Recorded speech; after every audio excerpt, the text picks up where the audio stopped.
இன்னைக்கு நம்ம field service app பத்தி பார்க்க போறோம். ஃபீல்ட் சர்வீஸ் ஆப் ஓப்பன் பண்ணிக்கோங்க. நியூ குடுத்தீங்கன்னா, உங்களுக்கு ஒரு ஃபார்ம் ஓப்பன் ஆகும். அந்த ஃபார்ம்ல இந்த டீட்டெயில்ஸ்லாம் நீங்க ஃபில் அப் பண்ணுவீங்க. ஃபர்ஸ்ட் வந்து இங்க டைட்டில் ஃபில் அப் பண்ணுவீங்க. அடுத்தது ப்ராஜெக்ட் அது டிஃபால்ட்டா இதுவா இருக்கும். ஒர்க் டெம்ப்ளேட் மட்டும் நம்ம கிரியேட் பண்ணி செலக்ட் பண்ண மாரி வரும்.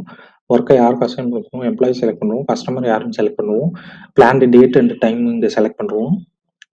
அடுத்தது வந்து டிஸ்கிரிப்ஷன்ல என்னென்ன ஒர்க் பண்ண போறோம் சொல்லிட்டு இங்க டைம் ஷீட் வந்து எம்ப்ளாயி குடுக்குறது.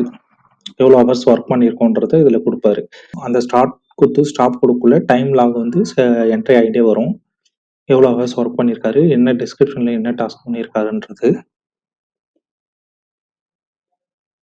இது வந்து ஒரு ரிப்போர்ட் வந்து உங்களுக்கு டவுன்லோட் பண்ணது இப்படி தான் இருக்கும். இதை வந்து கஸ்டமருக்கு சென்ட் பண்ணுறீங்க. அது இன்வாய்ஸ், இதையும் நீங்கள் கஸ்டமருக்கு சென்ட் பண்ணுவீங்க.